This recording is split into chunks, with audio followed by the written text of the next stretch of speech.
Hello, ladies and gentlemen. Welcome back to another episode of the M&K Productions Podcast. I am your host, Mac. Joined here as usual with my co-host with the most, Kristen, aka Miss Flamingo. Kristen, how you doing today? I'm doing well, ready to celebrate 2025. How about you? Better late than never. We're doing pretty good. Yep. So on this episode, we're going to be combining. We're going to be talking about. We usually do our top 10 worst and top 10 best lists on two separate videos, but just for time's sake and kind of just combining it. We're going to just do five of our best and five of our worst. We'll give a mention to our 10 through 6, but kind of keep it with condensing. So it's a special episode. We're combining both. So we're going to be talking hmm about the worst movies, our top five worst movies of the year, and top 10 best films of the year. Christian, do you have any thing to add, like maybe like some honorable mentions, dishonorable mentions that didn't make the list, or just kind of break Well, down how we're gonna do this? do you have any honorable mentions? Should I ask you first before No, I go off mine? Because I have a lot. no, I didn't do any honorable mentions this year. Really? Yeah, because I there's too many to really do for honorable I had mentions. so many honorable mentions. It was insane how long my list was, but I'll give a shout out because I did go on and Talking TV to discuss, my top 10 favorites of the year, but I did a lot of honorable mentions like Zootopia 2, which was my one of my favorite animated films of 2025. Twinless, a Dylan O'Brien movie. I thought it was a fantastic year for horror for 2025 from films like Silent Night, Deadly Night, which is like a newer remake, Dangerous Animals, which was a fun shark movie with what's his face? Joel Jai Courtney. I'm also going to say Joel Kinnaman, but Jai Courtney. We had The Ugly Stepsister. I enjoyed Good Boy. Then, of course, we had anime in the theater. So I loved the Demon Slayer movie and the Chainsaw Man movie. And then we had some comedies that I also enjoyed, like A Nice Indian Boy and Friendship. So a lot of fantastic movies I felt like was the year for 2025. But I usually do a top 20. So if you want to go see my list on Instagram, go check it out. But I think I have a really fun top 10 list. So, but a fantastic year for 2025. I always say it's a fantastic year for film, but I feel like 2025 was more of a unique year for really creative projects and then also for some of the most anticipated films of the year. They didn't always deliver like a lot of the Marvel movies, in my opinion. And then we got some fantastic films that, a lot of people got to see or are getting to experience now. So yeah, it was a very, very good year, I think. So It was. I wouldn't say it was a good year. I'd say like more of it was better than 2024 in my opinion. okay, that's good. That's good. That's good. That's good. All righties.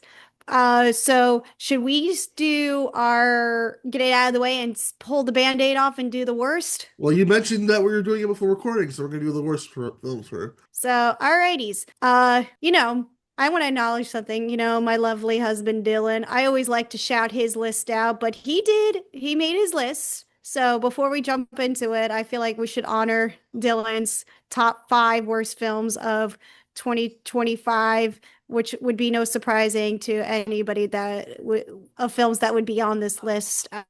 So here we go. Before I jump into my top five, here are Dylan's. Coming in at number five, a Minecraft movie, as is the worst film. Number four is a movie that we both saw at Sundance from home. It was called Did It Die? Number three is a Lucy Hale movie. Will always be a soft spot in our hearts, Matt, because I know we've talked about her in the past. F, Mary Kill. I He's like, didn't see that movie. no, he forgot he even watched that. He's like, I remember nothing about that movie. And I said, we weren't missing much. So I remembered it, but I knew we weren't missing much. Number two, In the Lost Lands, directed by Paul W.S. Anderson. And then coming in at number one, it's still his worst film he's probably ever seen, and that is Hurry Up Tomorrow. So those are Dylan's top 10, top five worst movies of 2025. So there we go. Would you like to go first, Mac, or should I Yeah, go I'll go first? first. So my number five for my worst films list. These are a lot of the five of these films really came out early. I'd say probably the one and four came out a little later, but number five would be Flight Risk, directed by Mel Gibson with Mark Wahlberg with that terrible haircut. Has the greatest trailer line of like, "Do y'all need a pilot?"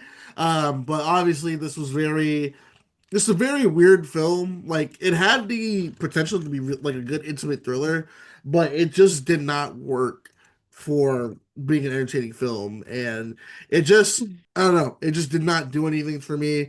Mark Wahlberg is really hamming it up. Michelle Dockery, she's fine. Topher Gracie's fine too, but it's just a movie that's not like memorable. Oh, I didn't watch it yet. I do want to watch it because of Mark Wahlberg's terrible haircut. I feel like it's a like it didn't feel worthy enough to see in theaters, but it felt worthy enough to watch at home and maybe have a good laugh at because it Well, it's on HBO Max.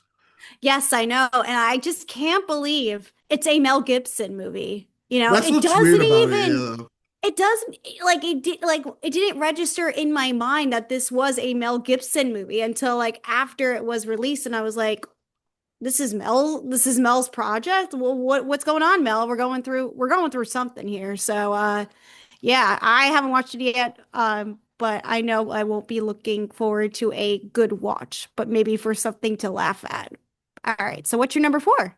So my number four would be something that kind of just shows that this series is fucking dead, and that's Star Trek Section 31 with Michelle Yeoh. I know Star Trek fans were excited to Ah, see that she was going to be getting her own spinoff because Michelle Yeoh's been in a few Star Trek projects like Next Generation and such, and not Next Generation, I'm sorry, Deep Space Nine, and a couple of the other spinoff movies. But this movie's just fucking terrible. It is like there's pretty much just like not. It's not entertaining. It's very boring. The writing is not good.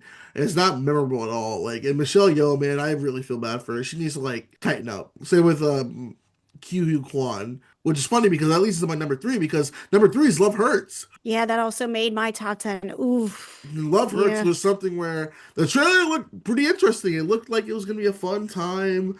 Like it was gonna be like, oh, a fun action movie about romance and with some John Wick action with it. Yeah, Q Kwan is lovable, he's likable, like yeah, and then Ariana DeBose, she's an actress on the rise, and no, it didn't did not do well. Nope. It was a mess. It was a like the action was good, but everything else was bad. Ariana DeBose was just not good in her role, and I know every time we bring this movie up, we always say whoever her agent is, she needs to fire them because Yeah, her we say career that. since what was it, West Side Story Yes. has been just on Has the taken a significant nosedive, and yeah. I feel bad for the girl. I mean, she can clearly act. I mean, I really wasn't a fan of her in the prom, and then I was like, oh wait, maybe she's cooking something really good here in West Side Story, and all of a sudden I just feel like it's bomb after bomb after bomb after bomb. Yeah, and then like And the film just doesn't really like do anything to like kind of it just like especially the villain where it's like oh it's his brother and his brother really doesn't do anything but drink boba tea Mhm. and it's just like I don't get it. Like it's more of a big disappointment and it's still a bad movie and knowing that this is like this director he's been in the action genre for years like he was a stunt coordinator and action coordinator and this is like his directorial debut. I definitely can tell this is someone's directorial debut. Mhm. No, I feel that. I remember too when we recorded the episode with Nathaniel Ahart, and he joined us to discuss the film. And I remember, I think we both gave it around like low grades, but you gave it like an F from Yeah, what I remember. And I was not like, good. I felt I thought I wasn't being nice to my review for it, and giving it a D felt like I think I gave it like a D or a D minus. But when I heard you were giving it an F, I was like, ooh. So, alrighty. So what's next on your list? So number two is one where I'm excited because next month we got to cover this for the podcast, and that's Strangers Chapter Two. I just call Oh this God, I still gotta filler of the see the new movie. one. I call this filler of the movie because it was just taking place, like getting everything set up for the third trilogy, the conclusion of this new trilogy. Our witness to see Madeline Pesh become one of the strangers. When I first saw this trailer, I'm like, yes, because many of you know I don't like the Strangers franchise. I think the Strangers Hmm. franchise is very overrated. First one, I will say it is effective, but I still just don't think it's good. Second one, Pray at Night, is hilariously bad. And then this one, the new one they're doing is like, hey, we're gonna do this trilogy. It's like a prequel. First of all, I was like, who was like, man, I need a Strangers prequel. Like, I need this shit.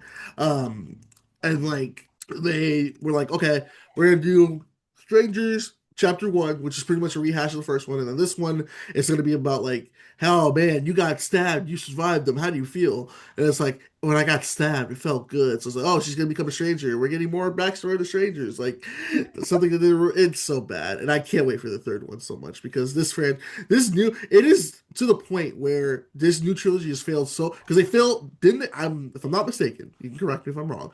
Didn't they Mm-hmm. film all these at the same time? Mm-hmm. So Yeah. they were hyping up the second one. They hyped up the first two, and then they're like, okay, the third one we're just releasing. Like, there's no fanfare for this third movie at all. There's just Good. it comes out February. We're recording this January 25th. The new one comes out February 6th, and I have not seen a lot of promoting for No, it. if they're just kind of like put it out there, like throw it under the rug and be like, all right, whoever sees it, great. If not, we're never going to talk about this ever again. We're just going to be like, okay, what movie? What follow-up film? You know? So, poor Madeline Pettis, though. I feel like she's been having it the worst with finding a film to work on since her time at Riverdale, because, Camille Mendez is finding working with Nico Galzatine, I think how you say it. He's worked with the He-Man movie. I think that's the one she's working on. Uh, Correct me if I'm wrong. yeah, And then Lily Reinhart is on, she was from Riverdale. She's working on the Love Hypothesis. She just worked with Cooper Rafe. Those two have been able to find work. Madeline Pettish, she's having a rough time, I will say. yeah. So too bad for her, but what's your number one? I have a good feeling after it set in my mind, I was like, I think I know your number one. It's you. It's gonna be Ice Cube's War of the Worlds, which have been greatly deserved nominated for many Razzies, with Ice Cube being Mm-hmm. nominated for the Razzie. And honestly, Timur, who is the producer of this movie, I believe, and I think he's the director. I think hold on, let me Mm-hmm. see. He's got another movie coming out this year that's shaping up to be maybe one of the worst movies of the year, and that's Mercy. So two for two. Oh. I'm proud of him. I'm sorry, Timur did not direct this movie. He is a producer, but he's worked in the genre, the screen life and everything like that. But his new film, Mercy, I can't wait for that to come out. I can't wait to see that because Well, didn't it come out already? it came out Friday and Yeah, it's that's what I was just gonna say. So you're so gonna be seeing it. I can't wait to watch it. But yeah, War of the Worlds. I mean, what can I say? It's just Amazon product places movie. This was clearly a COVID movie, and It I was filmed during COVID too. Ice Cube said it himself, like, yo, on Kai Cenat's stream, he said, yo, yeah, we filmed this during COVID, so um, we got nothing to do with it. It's like, and it's so bad. Like, I watched this on vacation, and my family were laughing because it's that bad. War of the Worlds was like, it's to the point where people were questioning it. Like, when you mention I don't like War of the World, you have to say, oh, the Ice Cube one, not the Steven Spielberg one. Mm-hmm. It is that bad. And like it's just weird because it's just like the screen life genre is a genre that works mostly for horror, but to try to do an alien invasion movie do that just seems way too big for a concept. That's like Mm-hmm. essentially like saying we're gonna do like a World War III movie in screen life genre. Like this is the alien invasion they mentioned in Searching. It ended in a day, but Well, I still haven't seen it yet, and I've been avoiding it because I don't want to watch it because I rather be have my Orson Welles and Steven Spielberg ones, like, be the prized possessions of really great, art. That I don't even want to delve into the world of the Ice Cube version because I just know I wouldn't have a good time watching it. So, and after seeing many people review it and review bomb it and just say it's one of the worst, I just feel like I don't need to give my time or breath because I have some other films that I wasted my time and breath on. So, yeah, that's too bad because it wasn't good. But I do want to go over some of the Razzie nominations really quick because some of these are movies that are nominated here or films that are on our list or made well, people's list. let's go through your list first, and then we'll Oh, compare the Razzies. oh, okay, good point. All right, coming in. All right, so really quickly, my 10 were Love Hurts, After the Hunt, a Minecraft movie, Fountain of Youth, and number six was Hurry Up Tomorrow. It was really close to making my number five, but coming in at number five is The Ritual, directed by Dave Mindell, and it was an exorcist movie that starred Al Pacino and Dan Stevens and Abigail Cowan. And you're going to see a repeated thing on this list, and that is exorcism movies or exorcist related stories. This was so bad. and nobody saw it. And it was a weird concept because it said this was like the story that inspired The Exorcist. And I was like, are you kidding me? It's boring. Al Pacino not giving it his all. It's like he threw in the towel like now and is like, I don't care. I'll act like a priest who's a little delulu. He's not good in it. Neither is Dan Stevens. And I said this in my review that I like Dan Stevens in horror movies, I think he's a good but actor, very underappreciated. he's a very good actor, and that's why I said I love him in horror movies. I think The he's best great in horror horror movie he's been movies. in is The Guest. I agree. And then I also enjoyed him in Abigail. I wasn't a fan of Cuckoo, but he was in that. But he was also in The Rental. Like there's some good films out there that he's been in, even if they're not great. They're still watchable horror movies that he's been in. But in this one, it's not. It's poorly lit, poorly made, and they use shaky cam. It was just so messy in the end. I don't recommend it at all.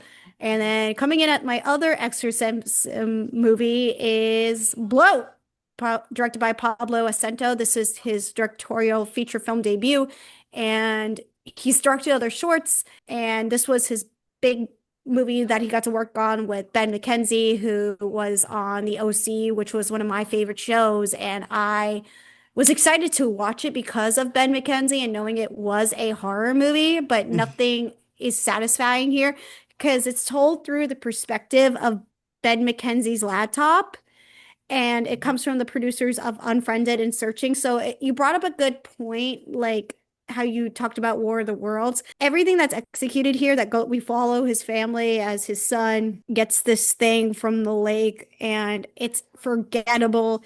None of the scares deliver. It's cheaply made, and no sense of ounce or care I felt like was put into it in the end, but whatever. I don't recommend that. And then coming in at my number three is Shadow of God, which was a Shudder movie. So I don't know if Shudder actually put money into this or if they just picked it up from somebody and was like, here, yeah, we'll pick up your movie, we'll put it on the streaming platform like it's nothing. And here's the story really quick. While Okay. performing an unauthorized exorcism on his father, an elite exorcist suspects the entity he's doing battle with might be a holy being, perhaps even God. And I said in my review, oh my God, I thought this movie was boring. And it is. It's cheap. It looks poorly lit. Like I said in my review, if you want to go check that out, there's two good scenes in it, but everything else comes out totally flat. I just think some of the performances felt too over the top. And yeah, I didn't think it was that good. It's directed by Michael Peterson. And there's this pattern of now seeing Exorcist movies that I just feel like all of them follow these tropes. And Well, somebody commented on my thing. It's like if you've seen one I was gonna say, exorcism movie, yeah. you've seen them all, which is a Once very you good point. like the thing with the exorcism movies, which is funny, you've had like three of them in your list, um, Yes. is that once the original Exorcist came out in the 60s, it's just like that set the standard for anything we've seen with that. And there's been a few that maybe have done it as not as well, but like still has been like memorable with it. Hmm. But you'll always be competing with the original one, and really we You, haven't had one that has truly stood out because like the yeah. comment said, you've seen one, you've seen all of them. It's like when you've seen one movie that tries, when you've seen Fatal Attraction, you've seen every other movie with that same plot point. I feel like the only exorcism movies that have been able to succeed in telling it in creative, fun ways are the Conjuring movies. Everything else, I feel like, has been there, done that, and they haven't been exciting, and that's really disappointing. And even whatchamacallit, Russell Crowe has been in two exorcism movies from the last few years, and those haven't been good. So I just think they're also very hard to deliver and make them so believable because I just think, all right, this is hard to buy in, Hmm. somebody taking, an entity taking over your body, and then you got to do like these crazy things with the chairs and bed and have all these dynamic voices. I'm not saying that we're probably like, but these like dark voices, that are just like, that's trying to sound terrifying, but are not. And, you know, there's another beat. It's poorly like put together, and it's not a weird concept, but it's like I can't find the right word to say. Like they're not thrilling films as opposed to like say like I'd rather watch a ghost movie or anytime over an exorcism Well, we're getting a movie. new Paranormal Activity movie next year, so there you go. Yeah, but killer movies will always be my favorite, but nowhere exorcism movies. I feel like I need to start taking a break when I review them in the new year, like in the Hmm. 2026 year, because I just feel like my attention span cannot handle them anymore. So maybe I need to take a break from those because I feel like there's always one coming in. Because we had that in 2020, what was it, 2024 with David, what's his name? David Green. Oh yeah, the one that pretty much said, "Hey, Mike Flanagan, do you want to do your own version that's better?" It was written by Danny McBride that we thought was going to be good, and it sucked. Yeah, so I think I need to take a break with exorcism movies in 2026. All right, coming in at number two. I'm surprised you didn't include this in your top five because I don't even know if you saw it, but it was The Electric State, directed by the Russo boys, Anthony Uh, and Joe Russo. I did watch it because shout out to Rod and Dom from Talking TV. We do our live streams. We did our worst movies list, or we just talked about worst movies last year, and we mentioned the Electric State and how much they just kind of fucked it up, and it was just a disaster for the Netflix to spend almost $300 million worth of tape. And they gave them so much money, like on this project, they gave them so much money on The Gray Man, and they did an okay job with that. And then with this one, they blew up like a bomb. And I just feel like I also said this in my review when I directed The Electric State. They haven't been able, the boys, I'm going to call them the boys in this for this time. They haven't been able to come up with an original idea. They've always picked up stuff based on release material. And that was the same thing like Cherry. That was the same thing like The Gray Man. And that was the same thing like Electric State. So now they're crawling back to Marvel because they Uh, can't think of anything else. And I said I really like their old work. I don't know what they're doing nowadays. And I want like everybody in film to succeed. I want people to tell stories. But for two guys who know, like who seem to know what they're doing, they haven't been able to execute anything well, we that mentioned has been satisfactory. we make we mentioned it to the thing. I think Dom and I think it was Dom made a point of like the Russo brothers are no, it was Rod. It was Rod. The Russo brothers thrive on having some sort of kind of they need to be reined in a little bit because Hmm. you can't they're not like I'm not saying they're terrible, but what we've seen from them, not Marvel, that has not really done well. Hmm. But we need to see if like they need some control with it. So having Feige say, yo, calm it down, I think it's better. Yeah. But I do want to mention something that both Kei Kwan and Stanley Tucci star in Electric State, and they were both in other movies that were also in my top 10 this year. So, like Love Hurts, and Stanley Tucci was in Fountain of Youth, which was Guy Ritchie's movie. So, they're both in my number two spot. So, I don't know what Stanley Tucci and Kei Kwan need to do in 2026, but I know that they have to make some changes in the new as we continue on into 2026. But coming in at my number one, and all you haters out there who like, oh, I love this movie. Knock it off. You have to watch other stuff. And that's In the Lost Lands by Paul W.S. Anderson. Not Paul Thomas No, Anderson, it's the Paul good Thomas. It's director. not my. That's just his. That's his. I used to confuse him as a kid, but that's his alter ego. He just wants like I Yeah, want to make shit movies just for the love that's of his doing Hannah it. Montana persona. He goes to direct one, and then he's like, he puts on a wig or a different director's cap, and he goes, "Oh, I'm Paul W.S. Anderson." And then he's like, "Oh, now I'm Paul Thomas Anderson, who's with Maya Rudolph with a beautiful family." And not Mila Jovovich. Oh my God, Paul, In the Lost Lands was so freaking terrible. I did not like In the Lost Lands, not one bit. I had never seen poor cinematography in a film before, but that You know, I had saw it. so, There's always those movies where you just look at a trailer and you're like, man, that looks terrible. I saw that trailer. And I said, man, this looks terrible. yeah, and that it did. I, you know, he directed, Monster Hunter. I think this might be That was worse. bad. That was bad. I didn't play Yeah, the games, and I know people say that was my shit. husband is a fan of Monster Hunter, and he thinks that one was worse than In the Lost Lands. But I don't know. At least I could pass by the monsters in whatchamacallit, Monster Hunter. This was just so bad because of Dave and Bautista and Mila's connection Do you think and the whole story and George R. R. George R. Martin? Martin. I was going to say J.J. Martin. I was like, who's that? I don't know.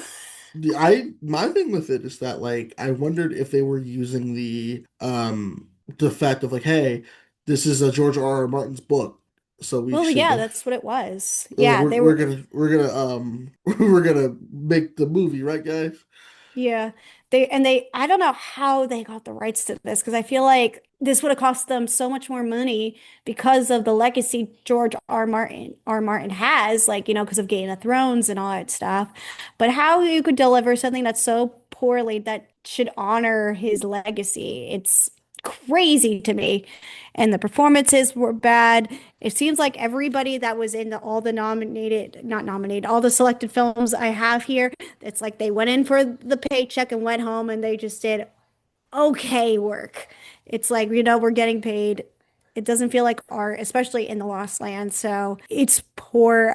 If you ask me any single thing that I remember from it, all I remember is the stupid, stupid train sequence that was god awful. I never seen like it made the Mission Impossible Reckoning movie, with that train sequence that happens, it made that Hmm. look like Citizen Kane. So Oh, you mean yeah. the chase sequence in X-Men Dark Phoenix? Oh yeah, there's that one too. I forgot, but I always reminded of the Mission Impossible one.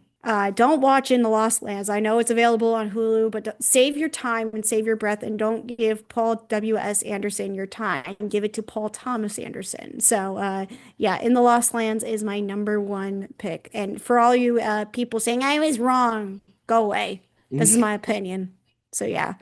But I do want to mention the Razzies really quick because some of these were the films that are on our list are nominated for Razzies this year, including The Electric State, Hurry Up Tomorrow, Snow White, which I have not seen. Have you seen it yet? What? Snow White? No. No. So, all right. So, Star Trek Section 31 and War of the Worlds. But somehow I don't in think the Snow White lost. deserved to be on there because I feel like there's another film that could have been worse. Because Snow White, the thing of it is like the reason I didn't put it in my top 10 worst list is because I feel like it's not like terrible like people said it was. I feel like it was just more of like forgettable. I And just think like everyone knew it was gonna be bad, so there's just no hype around it. And people were disappointed it wasn't as bad as we thought it was gonna be. to be honest, I would have switched out Snow White because I still haven't seen it. But for films that I have seen, I would have put In the Lost Lands in my opinion because Uh, I can't speak on Snow White, so I can't say if it's deserving or not. But from what I understand, it wasn't good. But I didn't see Star Trek 31, but I know from like what you said and other folks, it's not a good Star Trek movie. And same thing like War of the Worlds, but I just know it's bad.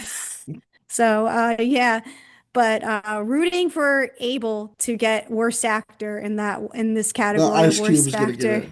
Oh, Ice Cube's gonna get it. Okay, Yeah. but maybe who knows? I do see Natalie Portman here nominated for worst actress for Fountain of Youth. There's some nominations here that I can agree with. So we'll see what those winners are. But yeah, those are those the worst of 2025. What's your worst movies out there, folks? Let us know in the comments down below. But should we move in and celebrate and honor the best of 2025? Yes, let's transition. Play transition sound.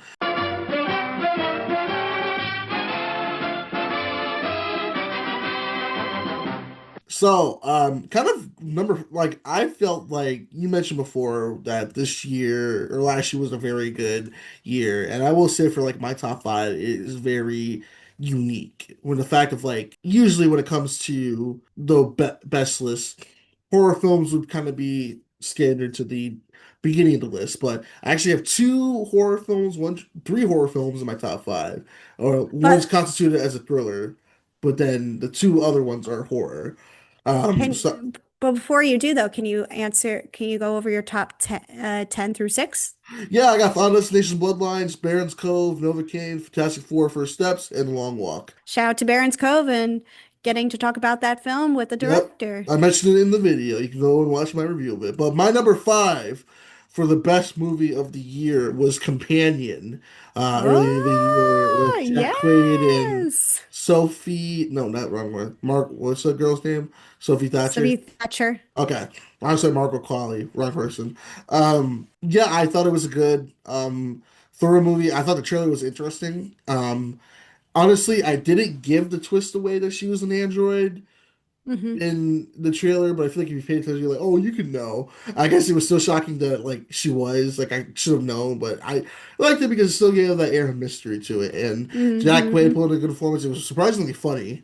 Like it Hmm. actually has a what's it called? It actually had a lot of dark humor to it. I liked it, and Hmm. Sophie Thatcher, she really did a good performance as her character, and definitely something where I want to see. I want to see more of her. She did a good job. I know she's a is she a Yellow Jackets alumni? Hmm. She's Uh, in Yellow Jackets. okay. I haven't seen Yellow Jackets. Is she good at it? Uh, yeah, you should check out Yellow Jackets. Maybe. I know my girl from Fallout's in there, so. Yes. Okay, so what's your My number number four four? was a film that needed to stick the landing to present this new universe. And don't listen to people on YouTube like, oh, this wasn't the start of the DC universe. This sucked, and they're wrong. It's Superman, James Gunn's Superman. Yeah. I don't get. I can get why people didn't like this because they have their feelings. They wanted the Henry Cavill, less comic book version of it. Um, I liked this. It was my first Superman movie I ever saw in theaters. It was fun. It was whimsical. It felt like a Superman movie, how it should be. Lex Luthor, played by Nicholas Hoult, was awesome. David Cornsweet as Lex as Superman was good as well too. Rachel Bronson was good too. Jimmy Olsen was a standout as well too. I can't wait to see what they do for him. And like I said, this is a good way to Hmm. really start this new universe, and people are excited. We got Supergirl this year. We got Yeah. Clayface. We're gonna have a sequel coming out next year, and it was really, really fun. That's what I liked about it. And that's honestly, that's all you really need for a superhero movie. You just have it be fun. And people are like, well, it didn't make money at the box office. So I'm like, well, it's fun, and people liked it, so that's all that matters. Hmm. Number three is a film where I didn't see this in a lot of people's top tens, or I did, but it was honorable mentions. So that's Bring Her Back. Um, Oh yeah. the Danny and Michael Philippo's sophomore project after Talk to Me. Talk to Me is a very good film for 2022. So they bring in a strong second outing for this one. Sally Hawkins should have been nominated for a performance because she fucking killed it in this movie. It's very Hmm. intense. Like it's not like a traditional horror movie. It's very slow burn thriller. There are some horror elements to it, but it's not that bad. But it really just captivates you throughout its runtime, and it really like has a very kind of like a good undertones and themes with it. Like one of the more like underappreciated horror movies of last year, and Hmm. I think a big reason for that is because what came after it, and that's number two, and that's Weapons. Oh Um, yeah. I said in my review, I know why Jordan Peele fired his team for losing his rights of this because, Weapons was a great film. I thought the concept of it from the initial marketing push of it when they were like they released the YouTube video or the videos of the kids running away. It's like find out what happened to Maybrook. I was like, oh, that's what I'm talking about. That's what I call viral marketing right there. And Hmm. I thought it was funny, it was scary, it was intense, it was very captivating, and Amy Madigan making history gets nominated for Best Supporting Actress at the Academy Awards. The Academy Yeah. recognizing a horror performance, like it's like I said, if Amy Madigan wasn't nominated, I thought Sally Hawkins had a chance to be nominated, Yeah. but At she. least a horror performance I is don't. nominated, and that's really exciting. But I loved Weapons. Weapons was so good. My mom loved it too. We watched it on Max. Um, Seeing this in theaters was good too. This is definitely a good theater experience, and I'm really excited to see Yes. what Zach Krieger does with his Resident Evil movie coming out this year. So that should be good. And of course, my number one, no shocker, is Sinners. The most Yeah. nominated film in Academy Award history with 16 nominations. Will it win a lot of them? No, because I think there's some other ones that are probably going to overtake it. But it's good to see that it's got the recognition from it. Really good story, great performances, music, score, everything in this movie. Like almost like the definitive, almost like a perfect movie. And I always Yes. tell people said like you need to watch Sinners. Watch it at least once. I had the privilege of seeing this in IMAX, so I was happy. I know Me it's coming. too. I think it's coming back to theaters too. Yes. Yes. Really, really good. And this is something where I'm like, this doesn't need a spin-off. This doesn't need a sequel. I like this just being its one and done. And if you think Yeah. about it, the ending of the movie kind of is like a, hey, here's a sequel idea. We're not doing it, but it kind of like wraps it up, and I'm fine with that. Um, Yeah. Sinners, really, really good. I love it. And Ryan Coogler, I know his next project. He's working on the X-Files reboot. Can't wait for that. Yeah, it's all gonna be good. So, but those are some good picks right there. I like a lot of those. So awesome. Alrighties. Let's get into mine, but I will mention my husband's really quick. So for Dylan, here's his top 10. Coming in at number 10 is Chainsaw Man, the Res arc. That was a fun movie. I really liked that. And I'm a big fan of the Chainsaw Man films themselves, like I mentioned in my honorable mentions. Conjuring, The Last Rites, Superman, Friendship, and Thunderbolts coming in That's at number brave to five. put Conjuring in as the best movie in my He opinion. Because that's likes just, them. well, we know. He really likes them. Then coming in at number five for him is Zootopia 2. Number Okay. four is F1. Number three, Life of Chuck. Number two, Weapons. And number one, Sinners. So those are that's Dylan's top 10. So let me know what you think of Dylan's picks. But let's get into my top 10 real quick. So coming in at number 10 for me is Weapons. Number nine is Materialists. Number eight is Life of Chuck. Number seven is Rental Family. And then number six is Marty Supreme. So jumping in at my number five spot is Tracy Lehman's Bob Trevino Likes It, which is a movie I felt like nobody saw, but it's so heartfelt. And the way the performances came from Barbie Ferreira and John Leguizamo are just crazy good, especially John Leguizamo, because I know he's been an actor in the game for so long. We all seen him in a Sid as Ice Age and, but this is a career defining performance for him. He is just incredible here. I mean, him and Barbie just made me cry not once but twice here. And I just love the direction. This is loosely based off of some inspiration that the director had. Mhm. So I love the story. It's so simple and it felt so effective and it's heartwarming. And I always like finding a film that I can recommend my family to. Like this year, I felt that for two films. It was Rental Family and Bob Trevino Likes It.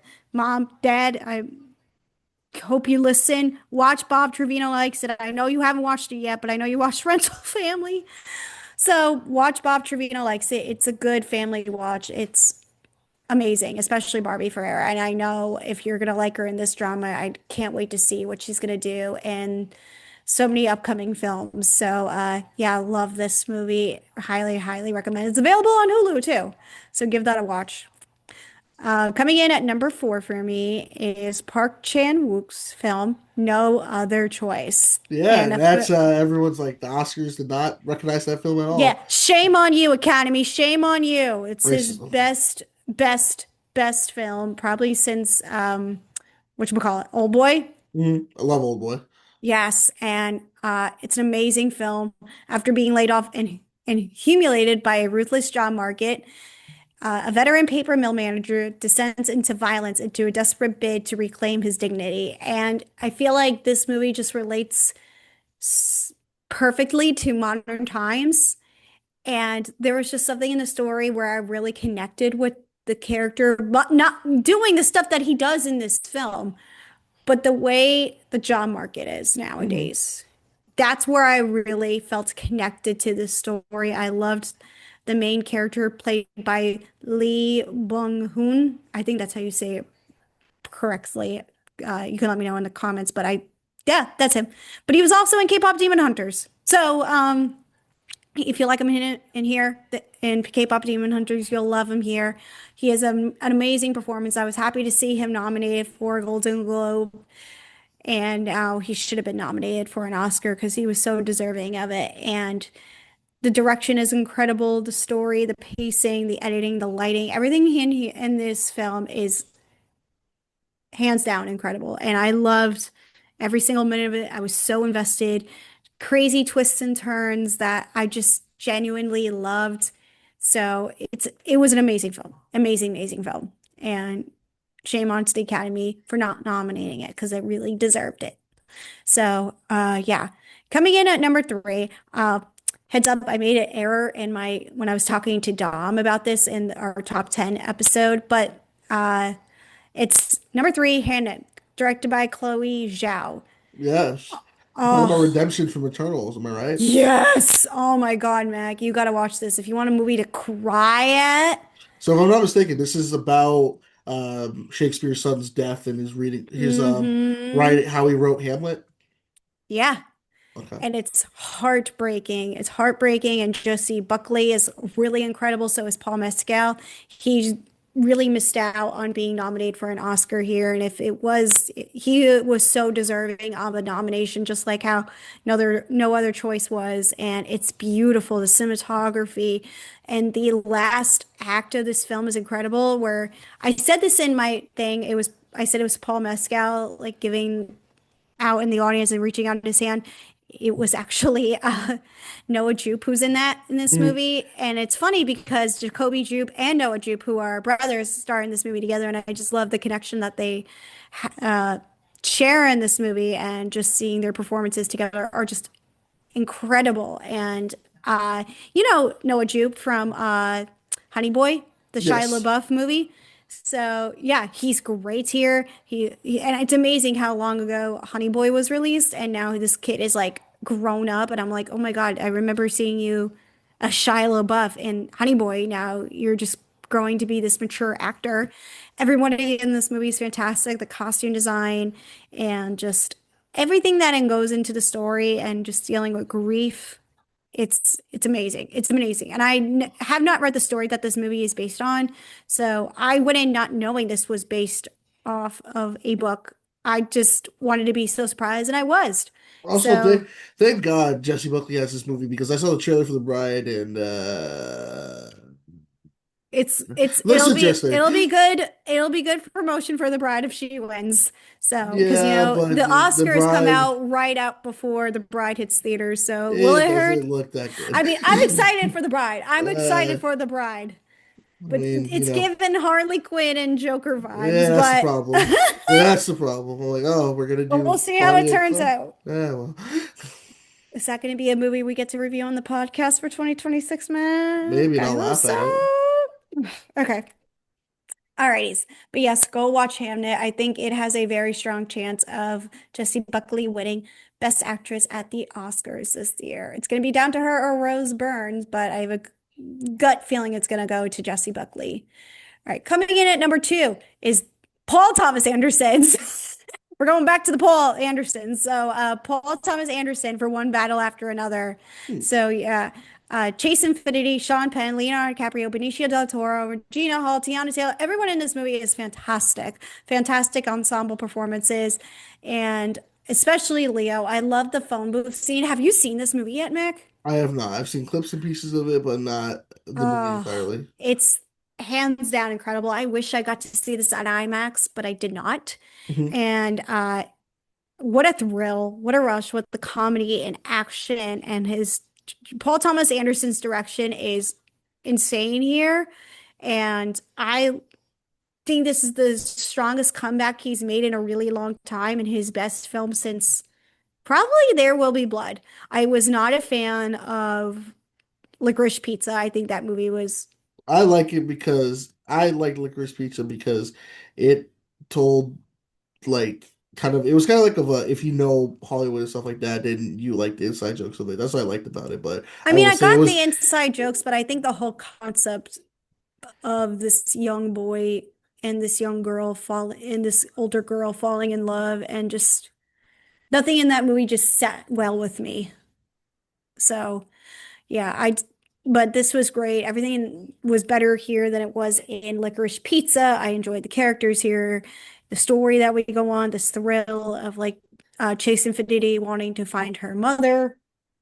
And yeah, I enjoyed it. And especially Sean Penn.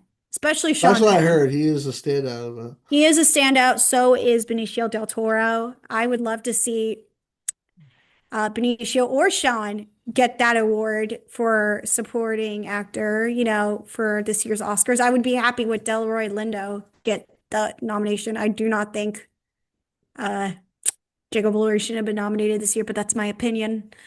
I thought Frankenstein, as we talked in this review, it was okay. But, that's me. One battle after another. I think it was a must watch in theaters, and it's going to be releasing in theaters. So if you missed it then, go watch it when it hits theaters. So I may go give it a rewatch in theaters, especially in IMAX. But coming in, my number one, also like my husband and Mac, it's Sinners. What a movie. What a movie that delivered everything that I love to see in film. There was music, there was action, there was vampires, there was comedy all around. Hands down, what a rush of a film. And it's beautifully made with a great performance from Michael B. Jordan, everyone around, even Haley Steinfeld, everybody here, incredible. And I think this has a good feeling that it'll win the SAG for Best Ensemble. And that would be amazing for Ryan Coogler, because years ago, Black Panther won Best Ensemble at the SAG Awards, but now it's called the Actors Awards. But I loved everything about Sinners and its story, and what they did here with this film was just hands down incredible. It's an original story, and you said it best, Mac. We don't need any other sequels. We don't need anything. This is an original concept, and I loved every single minute. I talked more detail in my review, but hands down, Sinners is best of the year. Best, best, best. I think it was the second film I gave an A+ to, besides Bob Trevino liked it, but then this got me thinking of like why I go to the movies, and it's Sinners, where it's an original film that made me feel something and took me to a whole different time period, and where themes and the messaging just felt so profound. So loved Sinners. Love Sinners, Sinners. it's definitely the universe. I think the tie for a lot of people for best movie of the year was Sinners, Battle After Another, and Marty Supreme, which I was shocked to see you had Marty Supreme at number six. Yeah, it was just really close, but there was just something with the music that they did that I wasn't a fan of, but I understand why they picked those music choices. But Marty Supreme was really, really close, and I was like, I gave it like an A, Mhm. so it was really close to getting an A+. But I loved Marty Supreme, loved it. So yeah, I was kind of bummed I was so close to putting Warfare as my number 10, but I was like, I gotta get Weapons in there. I I love the forgot Warframe even Weapons. came out last year.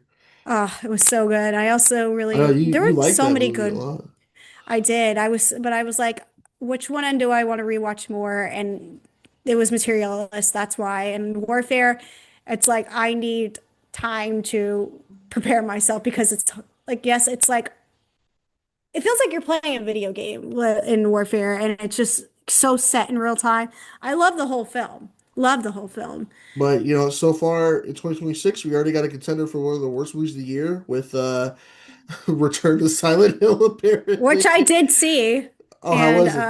I'm going to be reviewing it soon. But as somebody who played Silent Hill 2, I haven't played the other Silent Hill games, but I've played Silent Hill 2 because it's one of my husband's favorite games. And I was like, all right, well, the movie's coming out, and I want to play the game, like how I did with like The Last of Us and Uncharted and stuff.